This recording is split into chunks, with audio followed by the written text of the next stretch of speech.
Good day, everyone. We're just going to start here in about a minute. We're just going to wait till all our attendees join the webinar today. So if you just want to hold back, and we'll be ready here in about a minute. Thank you.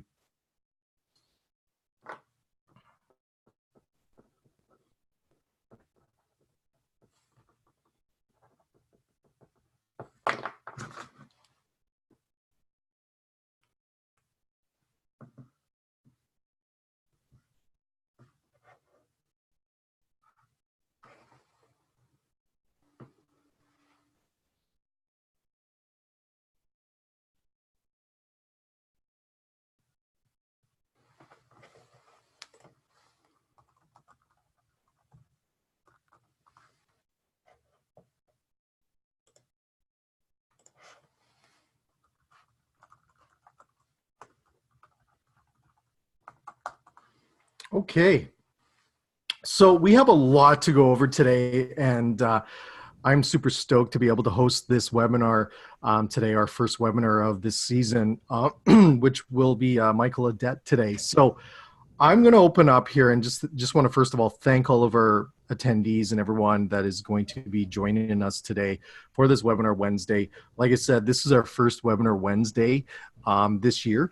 We have a whole bunch of amazing guests this year for our webinars. We'll be working every second week with them and sharing some great insights and amazing stuff along the way throughout the year, from everything from training to social media to leadership skills and ideas around that. So I hope you can attend more of these as we move forward through this fiscal and through this second half of this 2019 and then into 2020. So today, I'm super stoked about this amazing webinar we have with Michael Adet. Michael is out in beautiful Vancouver today. I guess it's raining a little bit, but Michael's out there and he'll be presenting today on advanced food photography. And I tell you, these slides and this information is just gold. So Michael is our marketing manager for our BC region for Cisco. And you know what, he comes through, he's got tons and tons of experience on food photography, and just is going to blow your minds today on all the information you have. So I'm going to jump in and a few things here just on a little bit of housekeeping. We love questions. These things really work well, these webinars, and we have a lot of interactions. So in the chat box that you have at the bottom of your screen or at the side of your screen, please fill those out and send us questions along the way. We'll have some pauses throughout today's webinar just to answer those questions. And then at the end, Michael's got some information there, and we'll open it up at the end of our webinar to answer more. Today's recording will be recorded and saved to a beautiful cloud system. So you will get an email for those that attended or those that missed the call today. You will get an email either tomorrow or on Friday just asking you if you want a copy of it, just to email myself, and we'll send you a copy of today's webinar. Okay. And so my name's Jay Ashton. I'm the business resource lead for Cisco Canada. And like I said, I'm super happy and super stoked to start this season off with our webinars with Michael. And I'm going to pass it over to Michael here. And you know what? Enjoy yourselves today. And please, please, please ask a ton of questions. And it looks like we have a lot of people from both countries today. So hello to folks in Montana and California and everywhere else, and definitely Toronto and Canada as well. So Michael, I'm going to pass it over to you. Thank you. This is great. Well, thank you very much for the wonderful introduction. I am truly excited to be here today. Photography is a passion of mine that I've picked up in the last couple of years. I've really developed a little bit of skill set and a little bit of technique. Hopefully, I'm going to be able to share some great information with everybody today. So before I jump into the actual presentation itself, I just want to talk a little bit about food photography in general. And I mean, this is such a huge subject. It used to be that professional photographers with, years and years of experience, tens of thousands of dollars of equipment, were really producing magazine quality images. I think like anything else, that industry has been shaken upside down in, the last 10 years. Technology and social media has rapidly transformed the art of food photography. Smartphones, DSLR cameras, And mirrorless cameras have made sharing of food images so easy and relatively affordable. The result is, I think sometimes we get amazing images. Sometimes, well, you see the Instagram feeds and you think, a little bit of a run and gun, not an amazing image. We grab these devices here, these cameras and phones, we mash that shutter button, we share it on social media in a matter of moments. What used to take a long time to go and process and get through is now, it's really done in seconds. And it's done so fast that sometimes we're not paying attention to all those little things. And I'll demonstrate an example of my own mistakes a little bit later on in the presentation. What I want to get at is that it really doesn't matter how much you spend on cameras and gear. Without a really good understanding of the principles of light and basic composition, I think you're not really taking images or creating images. You're just capturing photos or snapshots. I think that images that really catch our eye, things that make us stop and stare, maybe we save it, maybe we come back to it, we use it as inspiration. These are all well composed. They use light and shadow this light and shadow that really flatters the subject. The amazing food that we all love to take pictures of and or create. So I'm gonna hit the start button here on my screen and we'll get into this. Tell me, Jay, give me a thumbs up that you can see the presentation mode. It looks great. Fantastic. So we're going to talk about today composing, capturing, and editing images. And we're going to talk about the image that I have here on the screen. This beautiful looking sandwich. I think it's very well lit. It certainly has a great pop. So we'll go through all the steps about composing, capturing, and editing. And we're going to do it with some equipment that is affordable. So the equipment that we're going to use, and we're going to talk about in general, we're going to talk about DSLRs and or mirrorless cameras, and off-camera flash, and even smartphones. We're going to dive into composition or composing. What do we want to achieve with our images? And we're really going to set ourselves up for some success. I want to spend my time shooting. I don't want to spend any time fiddling around with lights. I want the food to look its best. And there's a very short window from when the food is ready to when it starts to, food sits, and the longer it sits, it doesn't look as great as it did when it was first served to you. We'll talk about capturing the image. So we're going to understand our light, our environment, and then we're going to execute our plan as we laid out. And then we'll dive into a little bit of editing. We're going to make our images stand out. So here's the two images that we're going to create. I wanted to grab a couple of things for use.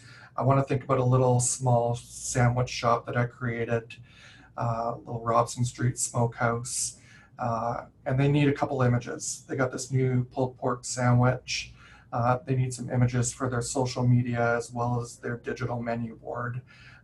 So these are the two images that I created or captured based on what my plan was.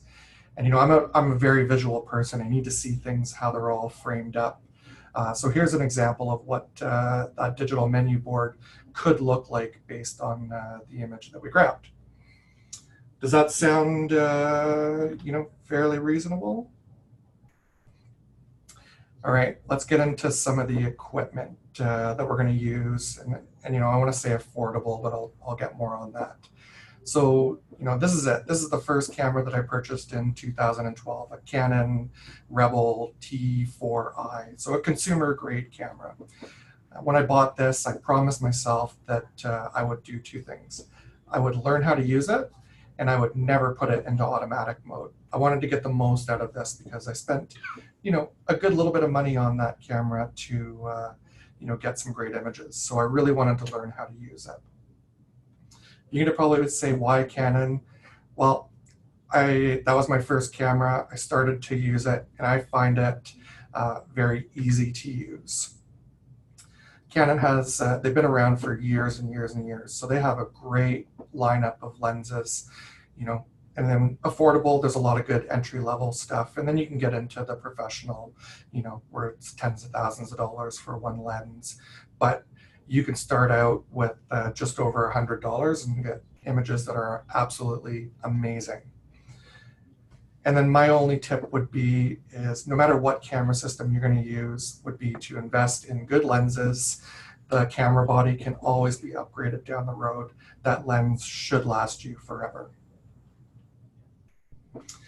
And then this is the first lens that I got shortly after I bought my camera. So it's the Canon 50mm 1.8 prime lens.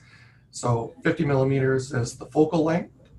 1.8 means that it is a very wide aperture. So it's going to let in a lot of light, and you're going to get those cool, blurred out background images that everybody loves to look at. And then prime means that the lens doesn't zoom. So in order to compose your image, you got to use your feet to zoom or move your body to get the composition just right.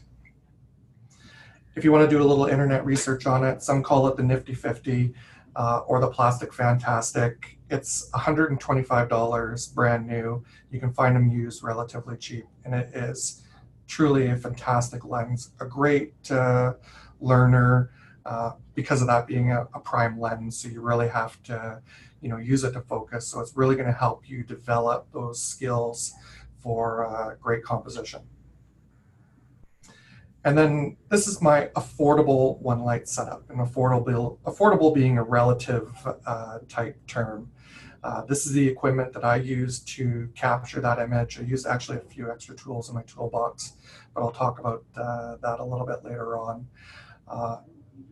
And this is where starting out, this is not top of the line. This isn't your super name brand. This is really affordable stuff. If you're going to go out and buy everything brand new, you're looking at about $1,000. You take away the camera, that's a huge chunk of that kit that you have. Again, relatively affordable. Prices fluctuate when I costed all of this out to highlight here. What I do want to point out though is all of this kit is really, it's on par with what you would pay to hire a professional to come in and shoot for one day or one afternoon, depending on the photographer's skill level and what it is that you're trying to get out there. But you're going to be in the same ballpark. So you can hire a professional for one day, or you can invest a little bit into gear, a little bit of time into the learning curve, and take great images whenever you want and whenever you need to. Michael, can I just jump in on that? Sure. We work, our department works with thousands of customers a year, and this is something that I think which is great about today's, what you're sharing with us today is just the fact that if you can go and, bring this, buy this stuff, bring it into your operations and do pictures, it allows you to really, up your level of professionalism on social media. And then also allows you for, when you're launching your feature menus or you're launching your specials or you're trying to, create that communication through social media, you're not having to bring in someone all the time. And it's very easy to do from what, I see. So. Yeah, and it's all relative to what your objective is. Sometimes bringing in a professional is exactly what you need. You don't have the time to go and do it, or you have a marketing budget to invest into it. If you don't have a marketing budget to invest in it, time and time again, then this is a great way to, really start getting next level images. And, start with what you can afford. If it's just an old DSLR that you have, use that. If it's just your smartphone, use that too. They get great images, there's no doubt. In the age of digital, you can shoot as many pictures as you like. There's no film, there's no developing. You just snap and click and do some editing and away you go. But I really stress the fact that you need to start with what you can afford and then learn to use it. And I'm sure that the audience is wondering, well, what about those fancy new phones and the portrait mode that take professional photos? and they are absolutely amazing. Here's an image that my colleague Robert Ross shared with me, taken on his iPhone 8 Plus, and it looks fantastic. You know, drop the mic, easy button, it's awesome. But available light really is the key. If you start to get those phones into low light situations, and we've all been out to the restaurants, they get a little bit darker the later in the evening. You get into mixed lighting and casts and shadows. Maybe you need to shoot the flash on that little camera, and then you have this tiny little light source with this bright light, and then you have this white glow all over your image, and you go, eh, you know. So keep in mind that when you're using a smartphone, they're great with a good composition and everything, but you really want to watch where your light is and what's happening with your light. Any questions, Jay, or just keep on rolling, you think? We have a couple questions come Sure. across. By the way, Danny's on the line that made that dish, and he says, "Imagine what it would have tasted like too." So thanks, Danny, for your comments around that as well. Beautiful. Beautiful dish, and I think that's one other thing I just want to point out to everyone on today's webinar is um, make sure it's interesting. I've seen so many presentations and stuff on social media that really isn't drawing the hook in there. You're competing with a world of people that are taking photos of food, and I think it's got to be quite interesting as well, and definitely grabs the hook. So yeah, so I just want to put that out there. Please make them interesting as well, as like Danny did with that dish you saw. We do have one question that came in. What about light boxes? I don't know. We're going to touch on that a little bit later, or do you want to answer that now, Michael? Yeah, I think a light box, especially if you have a smartphone, a light box is a great tool to use. They're relatively cheap. I think you can get them for $100 off brand. I think if I recall, Orange Monkey is one of them I looked at some time ago. They have built-in LED lights. What you want to keep in mind with those is what their intended use is, and they're going to be smaller scale product shots, small plates. If you really start to want to build a scene and tell a story, then you're going to want to look a little bit bigger, but those are fantastic tools to start out with. Perfect. So let's move on.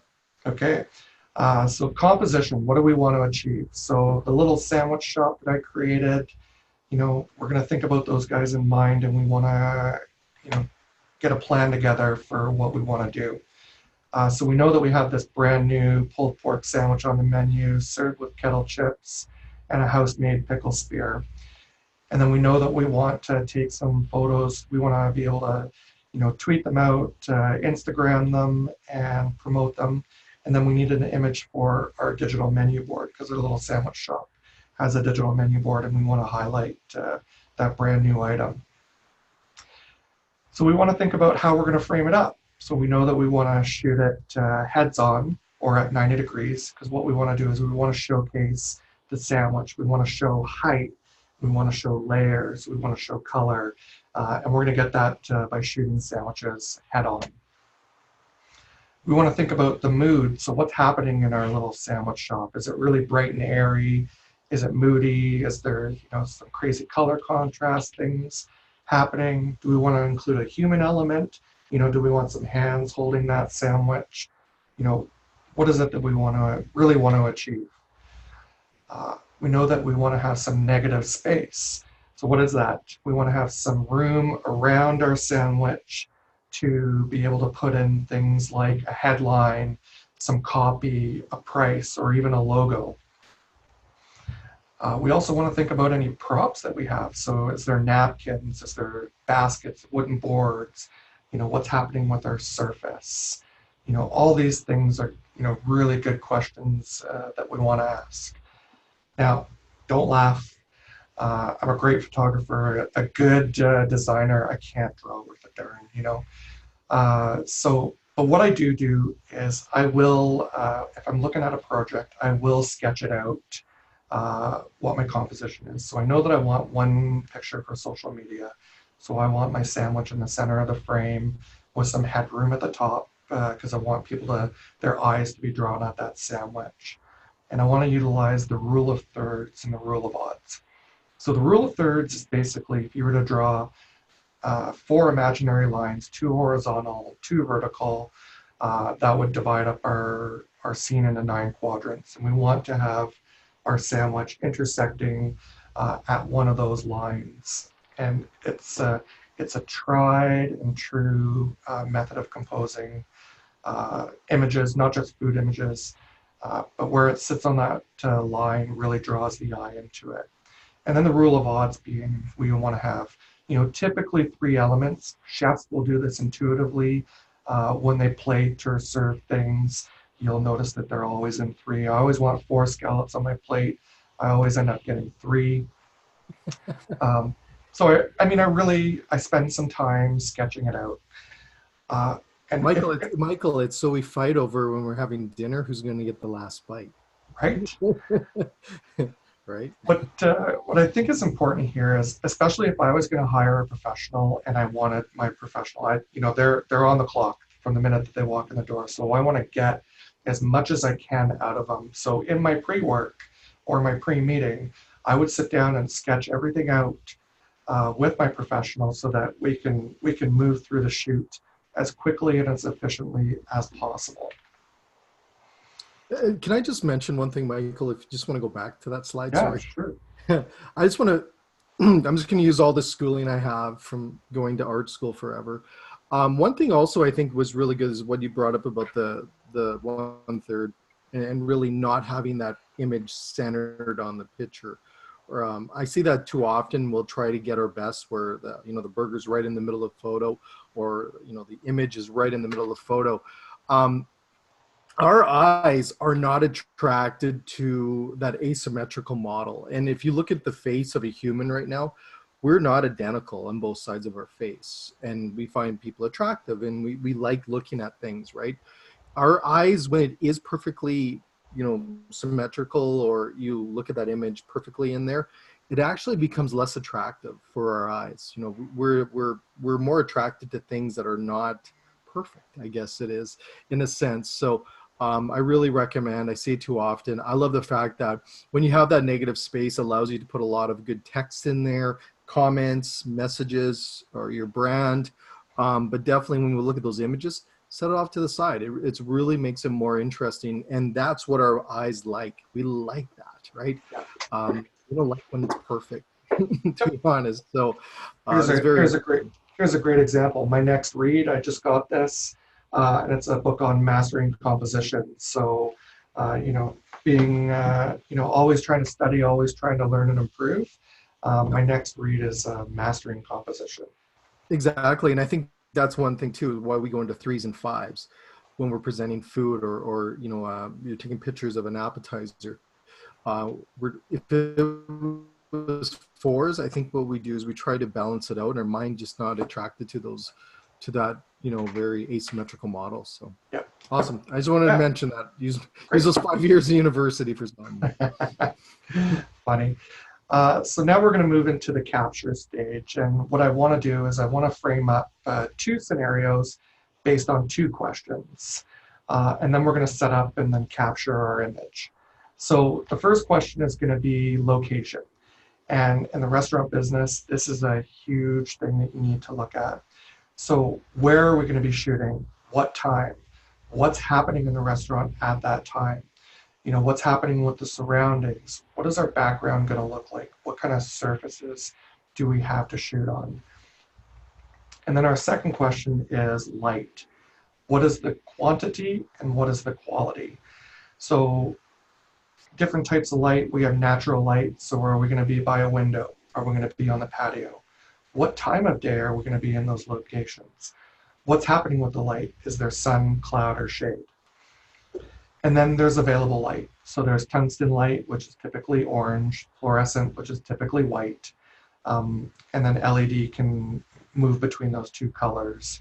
Or is it a mixed bag of lighting? Do you have natural light coming in with a tungsten light over the top of the booth, and then another spotlight coming in from a different direction? All these things that we're going to look at. And then there's artificial light. So if we're going to bring in our own light, do we have space to put all the equipment? Do we have access to electrical? If we're going to put in a studio strobe and shoot all kinds of pictures, we're going to need some kind of access to electrical. So our first scenario is natural light, and this is where we're going to, of course, be able to use our DSLR, very powerful tool, and this is going to be great for your smartphone. So we're going to look for maybe like a large booth or a table beside a window with lots of natural light coming in. And then, one thing it's not on here, but what direction is the light coming in? A good idea would be to place our subject, close to the edge of the table. What we want to do is give it some depth of field between the front of the table and the back, so it gives the viewer a sense of what they're looking at. What's happening in the background on that far side of the table? Are there props in there? Is there a napkin stand, salt and pepper shakers, a caddy? What does it look like? What kind of shape is it in? All these things are really important.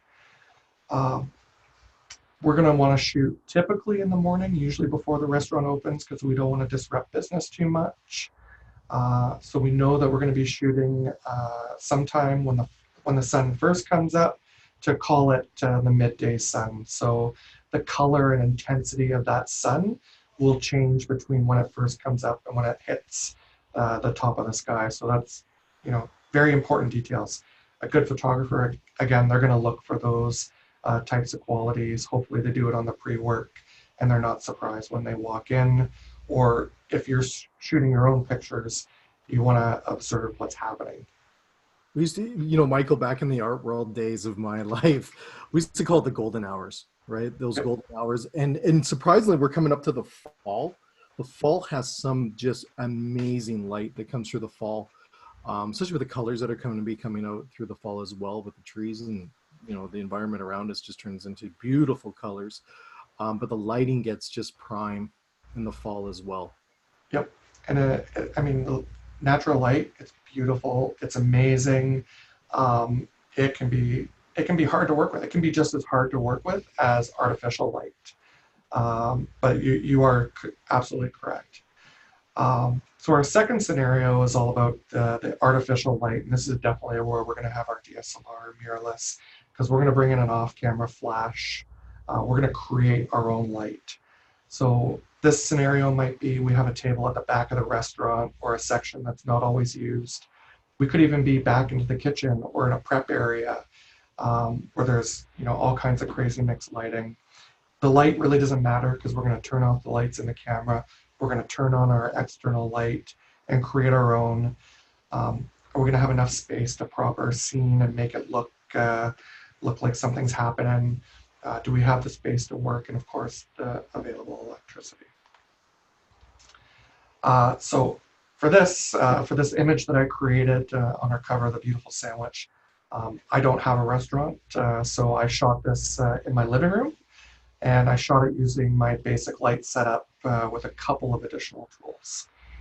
So I know that I wanted my image to be slightly moody. I really wanted it to pop off the screen.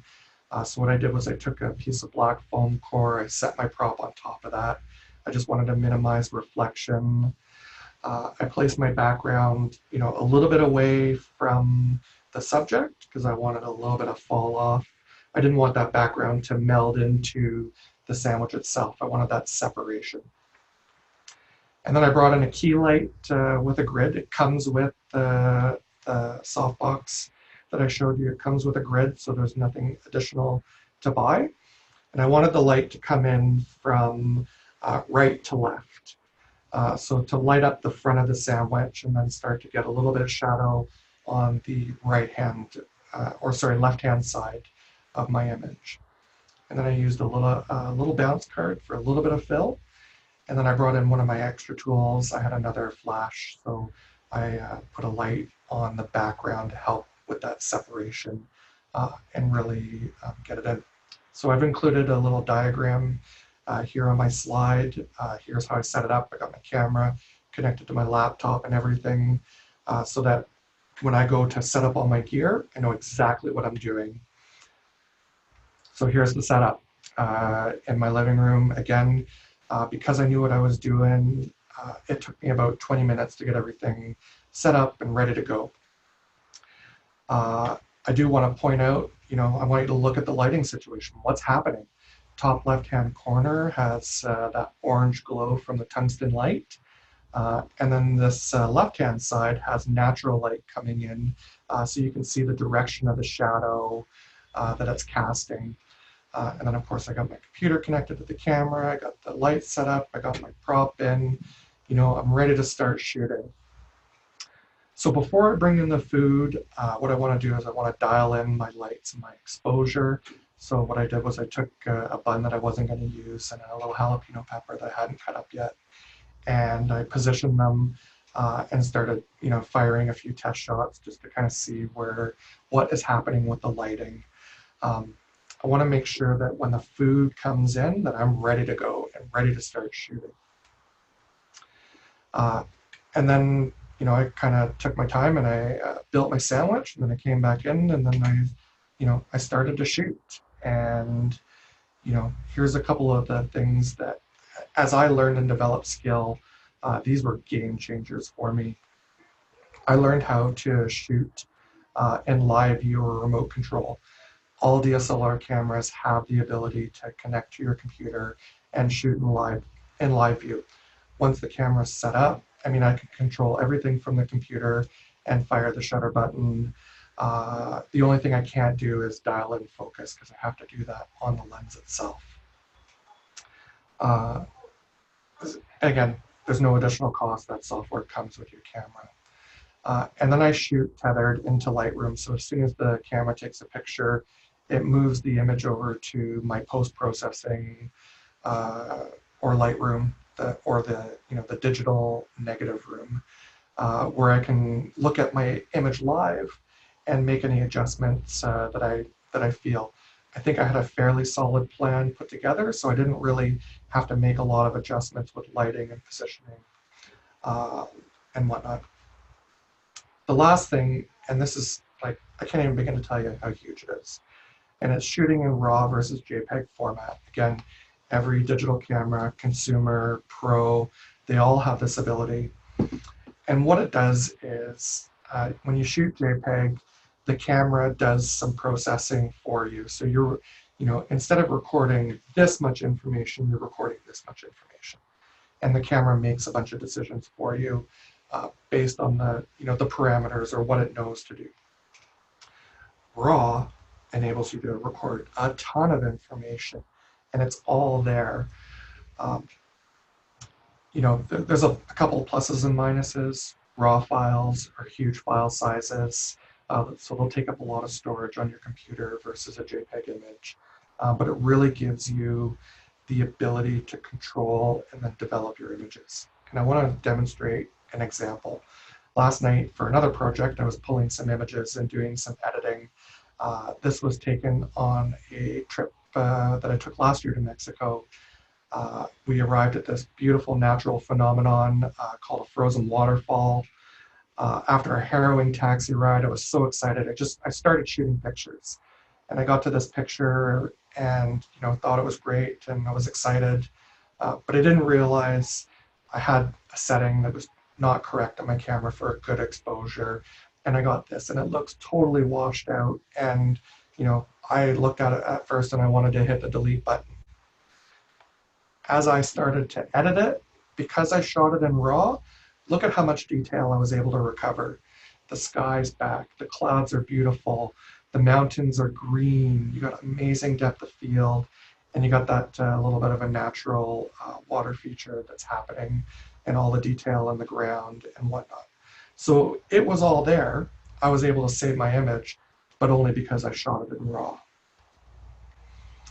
And then the last thing I do is I want to make sure that my image is super sharp. And the way that I do this is of course, I'm doing it in live view. Again, you don't have to use those extra tools. You can do it right on the camera. All modern DSLRs and mirrorless have that ability. Basically, you move it into live view, you hit the zoom button, and then you just rotate that the focus ring on your lens, and you can visually see it live in front of you. and make sure that you're dialed in nice and close and that your image is super sharp, because there is nothing worse than going and shooting a bunch of images and you load them into the computer and you have to go back and tell the chef, we got to do it again. You know, they're all off. I've done it before. I've made that mistake. So now I make sure that I use the live view when I'm shooting, pretty much 90% of the time. Any questions or anything about the capture process? We had a few on here, just people asking more or less, we around how do we do this on the fly? Like, is there ways to use this kind of advanced photography with creating food, Michael, on the fly when they're creating it for lunch? You can use your phone from that perspective. But we do have some questions coming around. Is it possible doing this much stuff on during a lunch rush or doing a dinner? Can you do Sure. this? Yeah, absolutely. The nice thing about the camera is, I mean, when you get into off-camera flash, you want to get your camera into manual mode. If you're going to do things on the fly, same kit, that consumer, the $100 lens, you just move your camera into AV or aperture priority, Mm-hmm. open up the aperture, get it to like f2, 2.8, and then shoot some pictures. So that's going to let you bring in lots of light. As long as you got the good composition and everything in play, of course you can use it on the fly. Or you can use again, that smartphone on the fly. What you want to do is pay attention to what's happening with the lighting. Sometimes food that's sitting in the pass-through window Yeah, is great, because then you have separation so you can see what's happening in the kitchen, but the food is what's in focus. And sometimes that pass-through will have a, um, a heater built in, so there's probably some great tungsten light, so it evens out the light and you can get a very consistent looking image. So yeah, you can do it totally on the fly. perfect. Great. Awesome. So let's jump through into the editing, because I want to jump into Adobe Lightroom and show you some of the images that I captured. So I firmly believe that regardless of the camera type, DSLR, smartphone, you want to apply some type of editing to your image. And that can be as simple as straightening and cropping your image, or something as complex as a tone curve, exposure, or color grading your image. The key to editing is to make small adjustments to enhance. Large or wild adjustments can look fake and just defeat the purpose of everything that you just did to set yourself up for success on capturing some great images. So small adjustments, look and see what's pleasing. And then I think what's key too is, editing is subjective. What is super pleasing to me and to my eye might not exactly line up with somebody else's. So, I think as you look at your image, those small adjustments that you can use, really you want to enhance and not do anything crazy wild.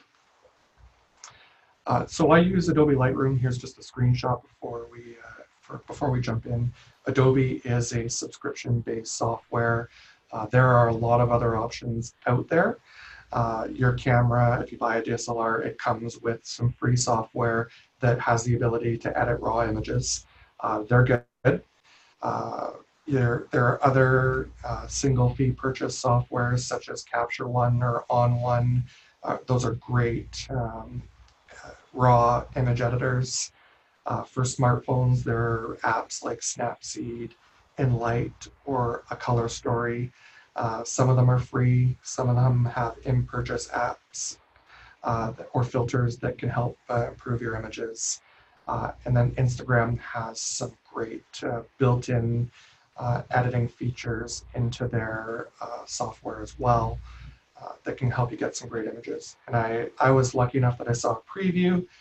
So the folks at Cisco Southwest Ontario just did a great webinar on plating, and they're going to follow up with some IGTV videos where Chef David Piper is going to demonstrate how you can use Instagram to edit photos.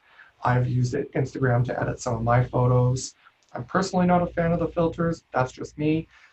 But in a pinch, there are some great editing features within Instagram. Michael, the one that I use a lot, and I use this for some of my social posts or just creating stuff using what I take photos of, is Canva. Okay. .com. I use that site. It's free. There's just things on there you can buy for imagery. But what a great site to be able to do a lot of these things that doesn't cost a lot. Yeah. Oh my God, there are so many out there. Trial and error. Find what you like, find what's affordable, and then learn how to use it. Would be what my philosophy is. Free, paid. There's lots of great things out there. So I just want to check with you, Jay. Can you see Adobe Lightroom on the screen, or do you still see my presentation? I still see your presentation. Okay. Hang on 1 second here. Just stop that. Get out.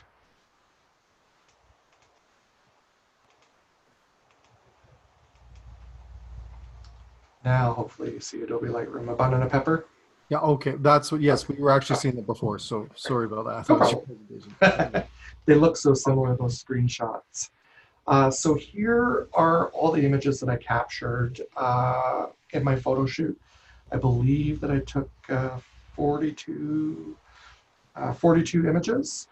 Some of it is just, small adjustments on the light and small adjustments to the food. And that's really because I had a solid plan before, and then I just went and executed what my plan was going to be. So I'll just quickly scroll through a few. You can see where I made a slight change because the light got a whole lot brighter right here on the bun. Then I brought in my sandwich and then took the first snap. I didn't like the lighting. I thought it could be improved. I bumped it up a little bit more.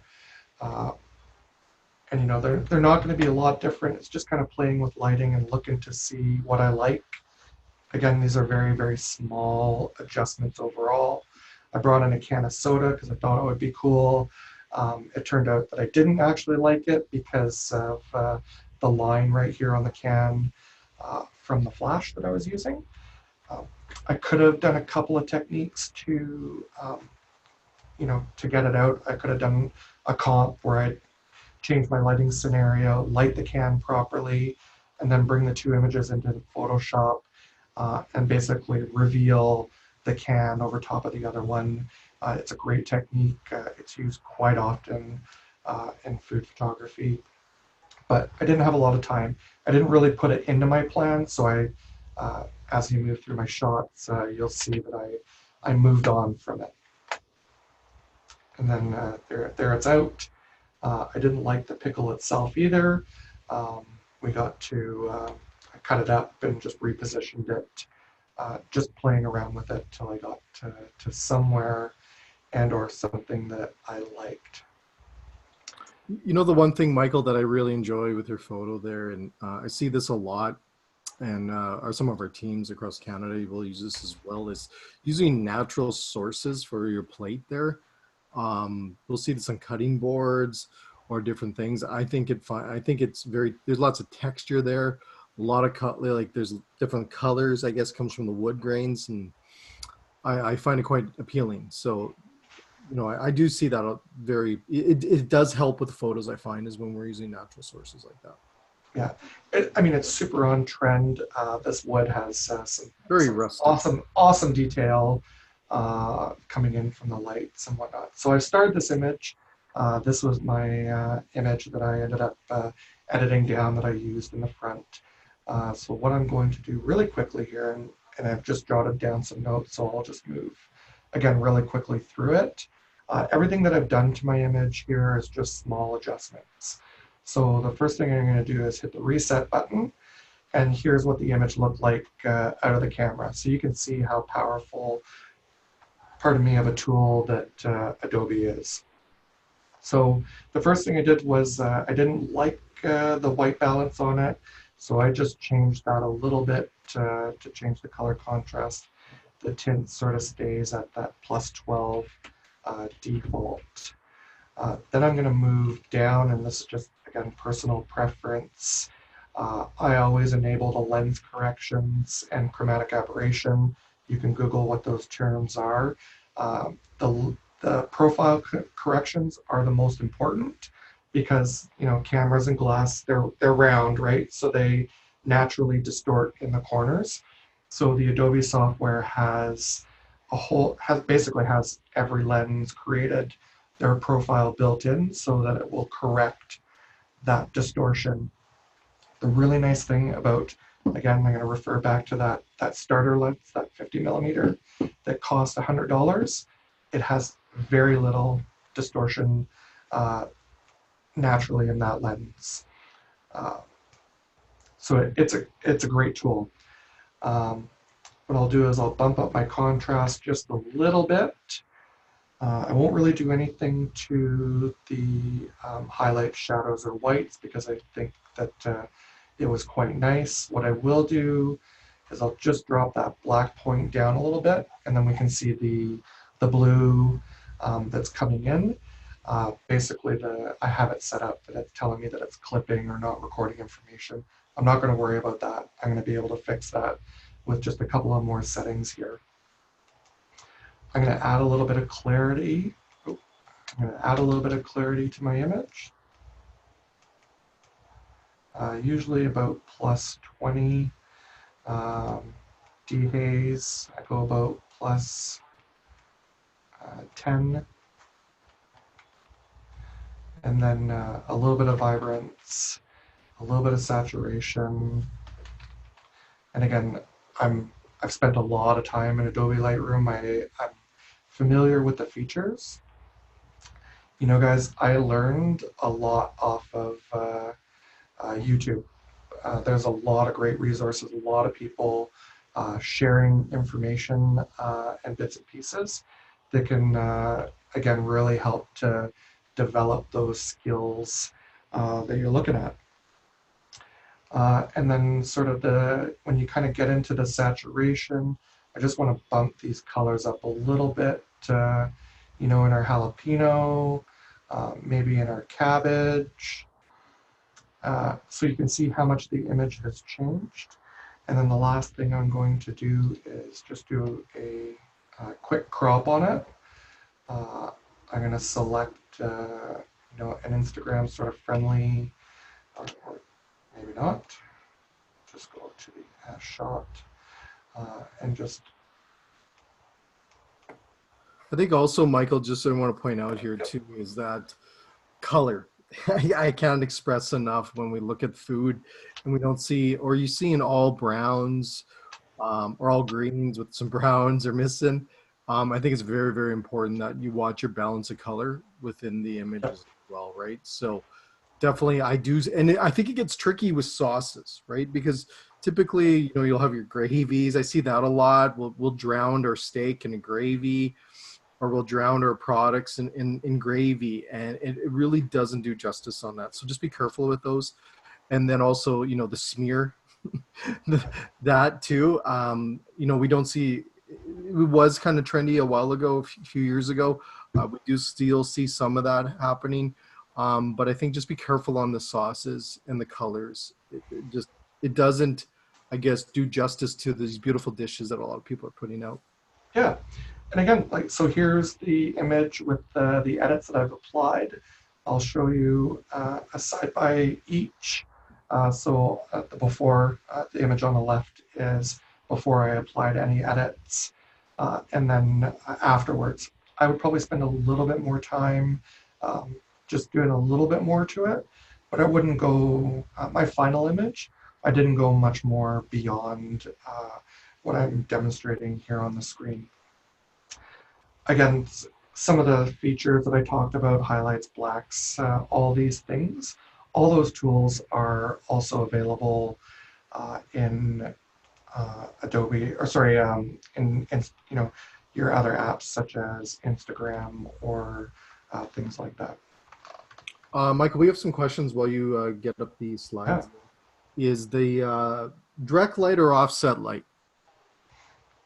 What's your Uh, opinion on that? so I personally shoot with the light either, it kind of depends on the what's happening with the subject. I would go with a light either to the side or anywhere on a perimeter around behind the image. And then you can use things like the little bounce cards to get a little bit of extra light in the front. Um, when these cameras, uh, if you think that you can use this little flash that's built in here, this little guy, I mean, it's sort of on consumer cameras. When you get into bigger cameras, some of them don't even have it. When this little guy pops up, it's going to shoot a little tiny beam of light that's very hard and powerful. And that's where you get that the same thing as your phone, that white sort of light. I like to light either from the side or the back or sort of 3/4 and behind, even slightly above. Again, it really depends on uh, what it is that you're trying to shoot. Yeah, and I think the biggest thing, from just doing a lot of photography in my past as well, is just play. Nowadays, you don't have to pay for film. Yeah, So back when I was doing it, you had to pay for film, so you're a little bit more cautious of what you were doing. But nowadays, just play, play, play. We don't. I don't think we do enough playing when we take photos to really find out what works and write it down and find out and figure out. Um, yeah. I have another question here: tripod or not? Uh, if I'm going to shoot a scene like that, I would always go tripod. I want the cleanest possible image. I even shoot, when I shoot remote, I actually press the shutter button from the computer so that that way I don't actually introduce any camera shake.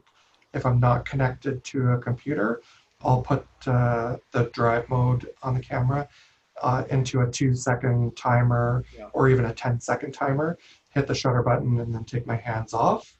And that will just make sure that there's no camera shake. So Yeah. it depends on what you're doing. If you want, those studio quality images, they're almost always on a tripod. If you are, at that pass through, you got good light, you can use a low ISO and a fast shutter speed, you can get away with handheld. Perfect. We keep going. I have a few more questions here. Yeah, And, awesome. these are great questions, by the way. Um, certainly things that I would do. Do you want me to just kind of summarize what we talked about here, Jay? Okay. Well, let me just, what we'll do Or is is, I got a couple more questions here, yeah, and hit. let's go through that, and then we'll do a summary. And then if there's any other questions you want to come through, please send them. Um, what's a good place for props? Where are you getting these props? And you can't say winners. I actually do shop at Winners for some of my props. We all chefs Uh, do. Believe it or not, I don't always like to go to Winners. I find that you can find lots of interesting things at Value Village or thrift stores. You can find really cool pieces that they might be one off. Maybe you're going to use them one time for a shoot, or if you want to start building a collection. So there are lots of great places for props. If you're going to bring in things like napkins, I highly suggest using very neutral muted colors. A white napkin will give you a big bright exposure. A black napkin will absorb light. You want to find something in between reds, things like that could distract from your image. And then when you get into things like when you get really advanced and you want to talk about cutlery, uh, I actually am fortunate I've built up a little collection of tarnished cutlery. I'll actually show you on my image, my last image of the day here. You'll see a couple of tarnished pieces, and that's because they don't reflect light. You can put a fork or a knife into an image, and if the light's hitting it at the right angle, it's going to be brightly lit and exposed, and it will take away from your image overall. I think I just want to mention you mentioned the word red. That is a killer color to use. Like it's dangerous if everyone's using red out there. Plus, subconsciously, red is actually a sale color.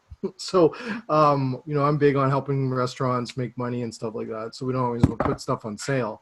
So just be careful with using red, and we tend not to get a pure red like we're imaged. It'll be a pinkish red, and Yeah. those things. So just be careful using red, either backdrops or with your plating, definitely with your plating or imagery. And be careful with ketchup. Ketchup tends to be a little tricky when you photograph ketchup because it's very glossy. And definitely when they're taking photos of ketchup, just be careful with it because it sometimes isn't the easiest thing to take photos of. So be careful with ketchup and red. Is Yeah, it my 2 cents there? even gravies can give you Oh, gravies are in there. a Yeah. reflection that's, you think it's brown or dark and it's not going to affect, and you can get a big reflection from gravy too. So I think I just want to mention just on those props. When I was in the art world, a lot of people asked, what was your favorite art store to get stuff with, or stuff to play with, and I used to say Home Hardware. Artists don't go to art stores, by the way. Those are people that want to be, but it is places. Just have fun. Look at all these areas. Michael's mentioned a few stores. I know down in the U.S. you have a lot of different stores than we do here in Canada, but you don't have to break the bank on props and have some fun with it. Go to food porn on Instagram. There's a lot of great ideas there as well.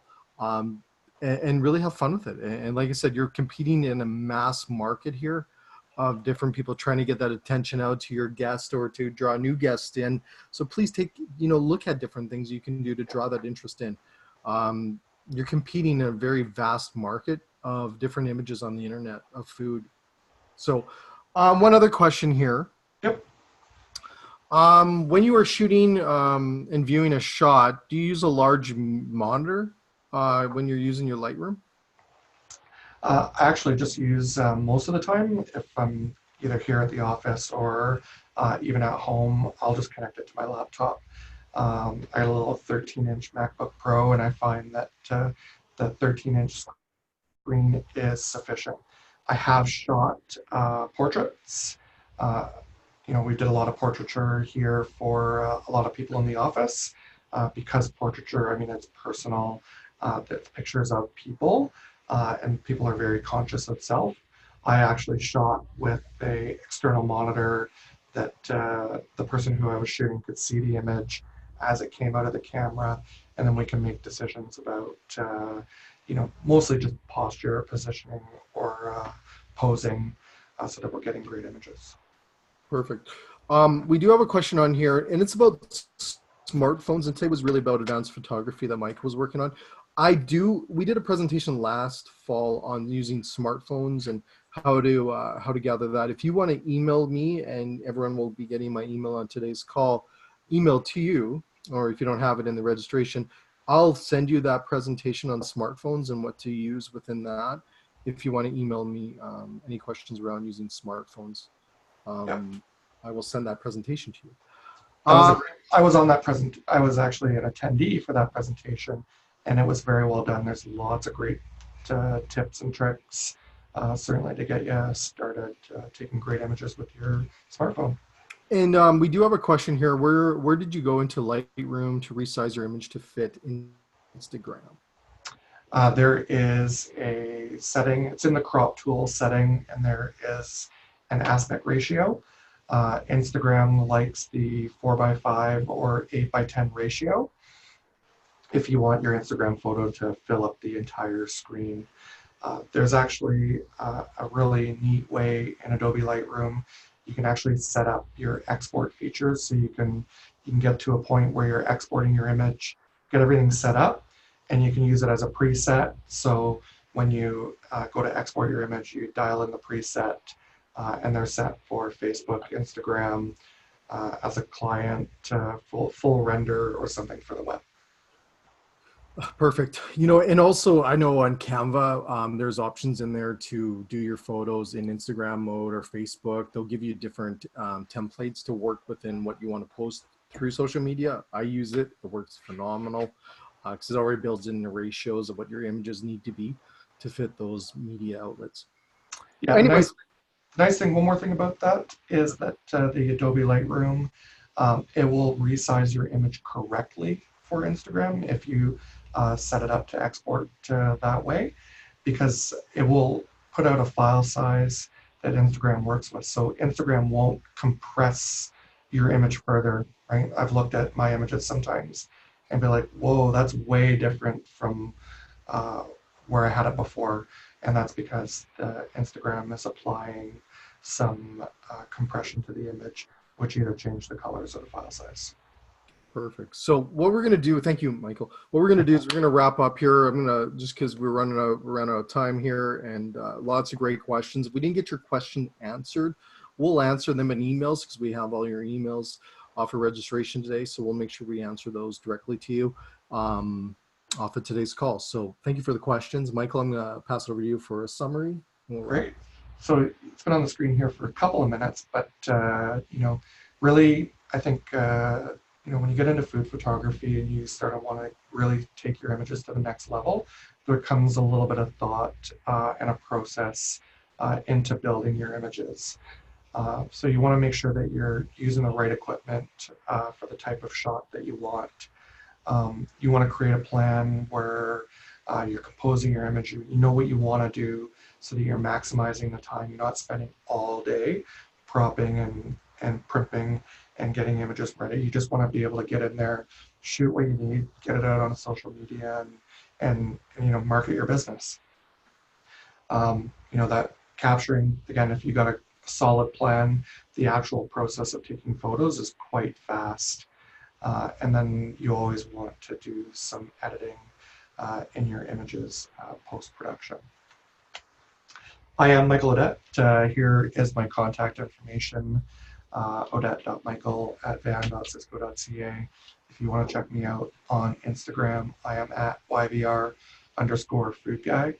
I wanted to share with you a couple of images that I am quite proud of. They have been published. I have not received any compensation for these images, but they have been published.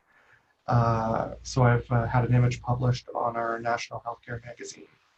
I've created some cocktail photos that Campari Canada has utilized on their Instagram. I have a fantastic photo of the Northern Lights that was published in the Greenpeace calendar. And then my friends over at Okanagan Crush Pad Winery have submitted my images to magazines. So I have been published in Orchard and Vine. If you really are into food photography, note the tarnished cutlery on the last image here, and then the neutral prop and the beautiful food. If you really are interested in taking your food photography really to the next level, you want to dive into, what does the composition look like? How do you start using your DSLR and off-camera flash? We have 3 amazing workshops planned in Kelowna, Nanaimo, and Surrey. There's a little bit of, Surrey is sold out. There might be a little bit of space left in Nanaimo or Kelowna. Contact your Cisco sales rep to get yourself a spot, one of those last seats. Otherwise, I think that's it. Hit me up if you have any questions. I'm happy to answer them. Jay, thank you very much for inviting me to attend.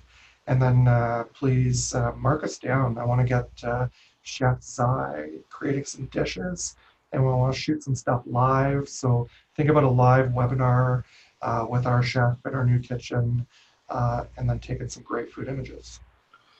Thanks again, Michael. And first of all, thanks to all of our guests that joined today's webinar. We couldn't do this without you. So thank you again. And, I'm super stoked to do these webinars. We have October 4th coming up on social media and how to create a social media strategy. That's going to be, we kind of did this in sync. We kind of look like we know what we're doing.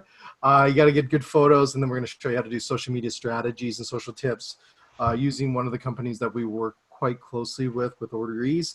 That'll be September 4th, 2 p.m. Eastern time. Please join in. We'll have invitations and marketing material coming out right away around that. But very exciting on this. So thanks again. Like I said, this really comes from the Business Resource Department from Cisco.